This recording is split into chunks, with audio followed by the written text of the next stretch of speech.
Selamat datang kembali.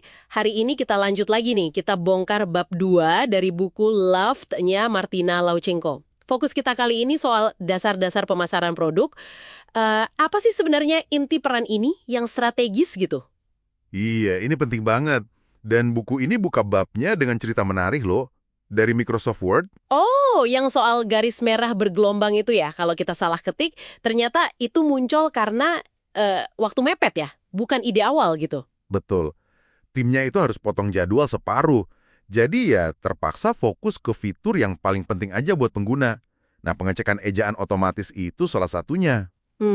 Menarik. Jadi ini langsung nunjukin inti pemasaran produk yang strategis itu ya. Persis, perannya itu lebih dari sekedar katakanlah bikin brosur atau atur jadwal launching. Esensinya itu di pemahaman mendalam.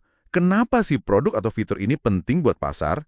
Terus, di mana cara ngomongin nilainya yang efektif? Kakak kan bikin materi promosi, atur peluncuran, itu bukannya kerjaan mereka juga ya.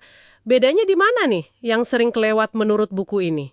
Ya, itu bagian eksekusinya, tapi fondasinya itu yang sering agak diabaikan. Buku ini menekankan kalau nggak ada pemahaman mendalam soal pelanggan dan pasar, ya semua aktivitas tadi jadi kayak nggak punya arah, nggak strategis jadinya. Coba kita lihat fundamental pertama deh, Oke, fundamental pertama, apa itu? menjadi duta atau ambassador. Ini maksudnya, pemasar produk itu aktif bawa suara pasar, suara pelanggan, ke dalam diskusi internal. Jadi jembatan gitu, antara dunia luar sama tim di dalam. Dan ini nggak cukup cuma lihat data penggunaan aja loh. Hah, kayak contoh Dropbox di buku itu ya. Eh, Tim mereka sampai keluar kantor, datengin pelanggan langsung. iya, betul. Mereka jadi nemu insight. Ternyata pelanggan itu nggak cuma butuh simpen file, tapi butuh solusi kolaborasi yang gampang buat proyek gede. Contohnya kayak bagi video buat iklan gitu ya yang perlu cepat. Ini nunjukin banget ya kalau cuma lihat data angka aja nggak cukup. Bener nggak? Tepat sekali. Wawasan kayak gitu cuma bisa didapat kalau kita interaksi langsung. Terus-menerus malah. Tanya pertanyaan yang pas, dengerin baik-baik, terus bawa temuannya ke tim produk, tim marketing, dokumentasiin juga. Dan ingat, pasar itu nggak sama semua. Banyak segmen, kebutuhannya beda-beda. Nah, terus gimana kalau persepsi pasar malah nggak sesuai sama produknya? Kayak kasus Pocket itu yang dulu namanya Read It Later. Penggunanya banyak, tapi dianggap nomor 2 terus.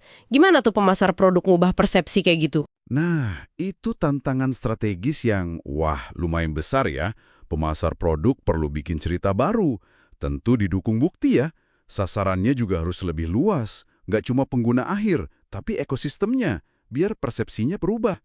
Ini juga nunjukin pentingnya bedain antara wawasan pelanggan, customer insights, sama persyaratan pelanggan, customer requirements. Bedanya apa tuh, wawasan sama persyaratan? Gini, wawasan itu pemahaman mendalam soal kenapanya. Kenapa pelanggan butuh A, kenapa mereka pakai cara B. Kalau persyaratan, ya seringnya cuma daftar fitur yang diminta pelanggan. Saya mau tombol ini, saya butuh fitur itu. Oke. Jadi wawasan itu bantu tim produk bikin keputusan lebih cerdas, nggak cuma nurutin permintaan aja. Bukan cuma apa yang mereka minta. Kalau kita abain bedanya ini, wah bisa fatal. Bisa jadi kita bangun fitur yang diminta, tapi ternyata nggak nyelesain masalah inti. Atau nggak dipakai orang banyak. Oke, jadi peran duta ini penting banget ya, biar semua tim produk, sales, marketing, paham pasar yang sama. Terus gimana mereka nyimbangin masukan dari internal?